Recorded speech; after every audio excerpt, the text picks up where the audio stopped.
نحمده ونصلي على رسوله الكريم أما بعد قال الله تبارك وتعالى ولقد آتينا إبراهيم رشده من قبل وكنا به عالمين إذ قال لأبيه وقومه ما هذا تعبدون أئفكا آلهة دون الله تريدون وقال تعالى في موضع آخر ثم أوحينا إليك أن اتبع ملة إبراهيم حنيفا وما كان من المشركين صدق الله العظيم. محترم حضرات، معزز سامعین کرام، بزرگان دین، اللہ تبارک و تعالی نے قوموں کی رشد و ہدایت کے لیے، فلاح کے لیے، کامیابی کے لیے اس دنیا میں انبیاء علیہ السلام کو مبعوث فرمایا. یہ پیچھے لوگ بیٹھے آ جاؤ، پیچھے بیٹھے آ جاؤ، آگے جگہ بلا کے جگہ. اللہ تبارک و تعالی نے لوگوں کی رشد و ہدایت کے لیے، ان کی فلاح کے لیے، کامیابی کے لیے انبیاء علیہ السلام کو اس دنیا میں مبعوث فرمایا. جب جب دنیا میں بگاڑ پیدا ہوتا، لوگوں کے عقائد خراب ہوتے، کفر اور شرک پھیلتا، تو اللہ تعالیٰ اسلام کے لیے نبیوں کو، رسولوں کو بھیجتے تھے. روایات میں یہ بات آتی ہے کہ اللہ تعالیٰ نے حضرت محمد صلی اللہ علیہ وسلم سے پہلے 1.25 لاکھ کم و بیش 1.25 لاکھ انبیاء علیہ السلام کو اس دنیا میں بھیجا ہے. انبیاء آتے رہے، لوگوں کو اصلاح کرتے رہے. یہ جو انبیاء آئے ہیں، اللہ تعالیٰ نے تمام انبیاء کے درمیان آپس میں فضیلت کے اعتبار سے، عظمت کے اعتبار سے درجے اور مقامات رکھے ہیں. قرآن کریم میں خود اللہ تبارک و تعالیٰ فرماتے ہیں تِلْكَ الرُّسُلُ فَضَّلْنَا بَعْضَهُمْ عَلَى بَعْضٍ،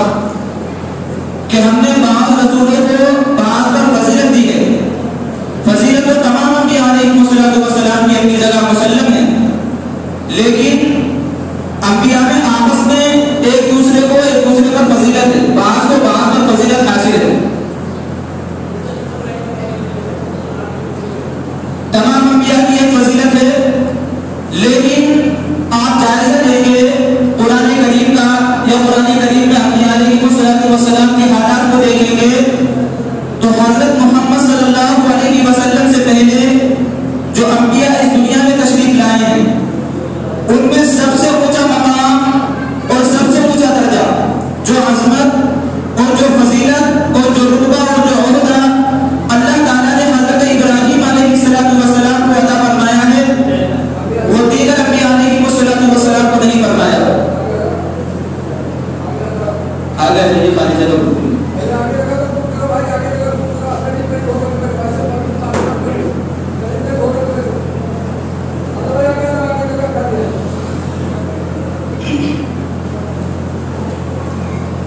جو مقام اور جو رتبہ اللہ تعالیٰ نے حضرت ابراہیم علیہ السلام کو عطا فرمایا ہے، وہ دوسرے انبیاء علیہ السلام کو عطا نہیں فرمایا.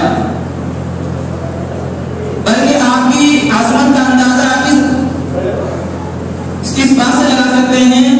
کہ حضرت ابراہیم علیہ السلام کے بعد آپ علیہ السلام تک جتنے نبی آئے ہیں،